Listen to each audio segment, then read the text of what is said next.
Saturday, I think like February 8th, and kind of show you where I'm at, because it's been a mystery for a lot of people that have been watching this build for probably like since 2012 when I started it, which sounds like a long time because it has been. There's a whole backstory. Maybe we'll go over why this truck took me so long, but that's for another episode. I feel like it's very fitting to kind of just walk on the truck and then we'll start explaining some of the things. So you can see the back of the truck is kind of a traditional Prerunner setup. You know, it still has its frame rails, but it's coming all together. Here's our dash. Got some nice visors going on. PRP seats. The gas pedal, that shouldn't be there. It should be over there, right? But luckily all the wiring's done. Got the old school red from was very important to me because my first truck I bought for $500 was an '88 Ford Ranger, and that brings me back. That's why kind of the color scheme is red inside this truck. So you can see I got a lot of stuff just kind of tore apart. It's been like a love-hate relationship for many years for me, but I think I'm almost at the point to pull through. So let's get started. Okay, so I have about 27 items that need to be addressed on this truck. And like the first item, for example, is getting these brakes painted, cleaned up, and put back on the truck, because I'm at the point that I'm just gonna run what I got. As you can see, I got a whole cart full of turbo stuff and this transmission. So quickly, from the back of the truck, this is just a mock-up tire. Obviously I have a tire that needs to go on these Walker Evan beadlock. That's the last one that needs to be mounted. I have straps for the spare tires. I need to weld 2 mounts here and in the back. We'll address the bumper later after we get some shock tuning and stuff done. Right here, this is where they terminate from my brake lights and my blinkers, so those can just chill. I got a 35 spline semi-float axle that is gonna work maybe a couple times before it grenades, but I'm gonna run it because that's all I got, and just gonna have to be nice to her. So that's where we're at, right there. I need to mount my brakes. Luckily I had Ash come over and Aaron. They made these brake brackets for me. But if you look up under here, you see those lines up there. Those are my rear brake lights. So I need to do the plumbing down the 4-link, and I need to get my brakes to my brakes. So that makes sense. So my drive shaft's already made, sitting over there on the back of the workbench. The sway bar is going to be last. I'm actually going to move it back, and we'll address that probably last as soon as I fire up the truck. But as you can see, my batteries, my fuel cell, my plumbing, all of my coolers are complete. I even have my filter with my sensors wired up. Obviously we need to tighten down some shock hardware. These links will do for now.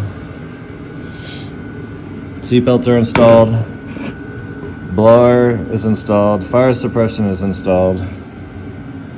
As you can see, there's little nozzles. I actually went through like the bore regulation check sheet on all the safety equipment a couple of years ago, and I started getting this thing like ready. Seatbelts are brand new, but expired this year before I even got to use them, because that's like the coolest thing ever, right? You can see my brake lines come in, so I have the ability to lock the front and the rear. You know, front for doing burnouts. I kind of decided to lock the rear just in case you get stuck in like a weird situation on a hill and you need to like lock the rear and then have like somebody pull the front end of the truck around to get out of bad situations. So like having the ability to lock different wheels, in my opinion, is really cool, and you can save the day. A start battery, and then over there's the switch for the auxiliary battery, so I'm running 2 separate systems. I can hit the switch, and right now, see, I didn't even turn that one on. Right now we're piggybacking off of the start battery, just in case you have some kind of failure with the other battery. You can hit, I have a main relay that kind of alternates between the batteries. So once you're racing, you're just running the primary yellow top battery, and your start battery is its own independent circuit. Nothing's running off it until you hit the switch. So if you lose power for some reason, an alternator or something, you always have another battery to get you back to the pits or whatever to get something serviced. So yeah, it's just something I think too much, and I made for myself. But right here you got the co-driver, all your pressure gauges. These are all really cool. They have alarms on them, so you can pre-program alarms, so you can like set, like if your oil pressure hits a certain number, like say 50, or it drops to 20, there's different alarms you can set using these gauges. They're they're pretty cool. But this is all almost done. Up front is a whole different situation. So I got this motor back from Sage. He's local. He runs the AMSOIL business out of Roy, and his company is called New World Oil. He's really cool. Basically a junkyard 6.0 LS. We replace the main, all the rod bearings, and kind of just went through the motor. We cleaned up the pistons, we got the rings for boost. It's got a Brian Truly Racing turbo cam, stage 2, with aftermarket push rods. We upgraded all the lifters to the LS7 trunnion kit, so it can actually, it gets rid of that LS failure when it comes to the trunnions. It's just enough. We're just going to be running about 10 pounds of boost with the turbo, so the idea is just to have this live as long as we can until I can get funds to build another motor. So we're probably going to start building a real nice motor with Sage, and then we're just going to swap this one out, and then we'll build this one, and we'll just keep swapping engines. Maybe have like two engines going at once. Okay, with the motor, list of things to do. I got to put my turbo headers back on, the turbo forward. And when I was building the exhaust system for the turbo, I bent the exhaust manifold flange on the motor. So I need to cut that flange and re-weld a new flange on. So once I do that, I'll be able to get the turbo forward headers mocked back up. I need to weld a bung on the front of the motor for my turbo return line. It's going to go right here.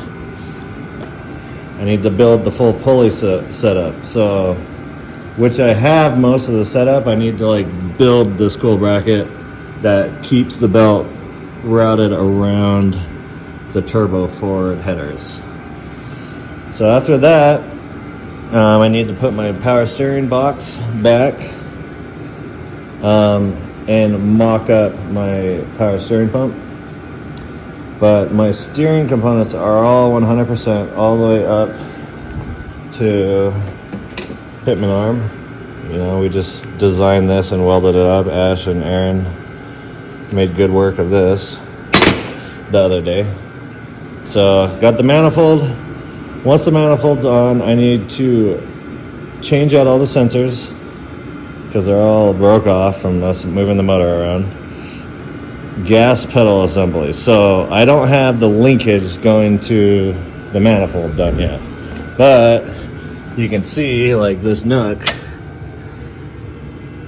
has been cut out, and I literally have this removable gas pedal nook that goes in there, and then the gas pedal sits right here. So I need to go from the gas pedal, build like a reverse like cam setup, and send it back up front. The last couple weeks I actually went through and I prepped and painted from right here forward, even the beams. So this is all steelite cuttings. It's actually really amazing. I'm pretty impressed with them. It doesn't scratch, it does great. You can just touch up. Yeah, I don't know. Put some motors back in, the pulley system's on, power steering's in, we'll throw the radiator back in, and the intercooler goes right here. Once the intercooler stuff's done, we have to bring it up, and like when I made the intercooler piping, I just chopped it, so I need to use a flaring tool and flare the step bump on everything. Like you just come over here and look at all the parts. You can see it's just cut, and it needs one of these flanges.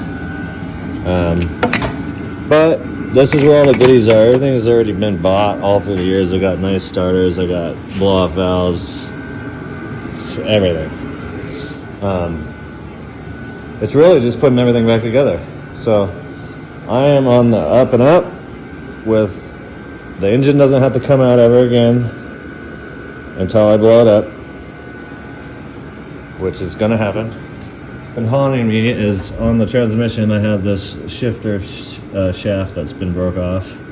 I just got my new torque converter. Take this transmission, I have one outside. We're gonna take it to the shop, and I'm gonna pull the internals out, and Aaron and I are going to kind of inspect the whole thing and make sure it's like fresh enough to run. But we're just gonna run a stock transmission, and it'll get us through shock tuning and stuff until I can get the funds together for a nice reed case and fully built turbo 400. So eventually we'll be running nice beams, which I'm going to go through. I'm going to build.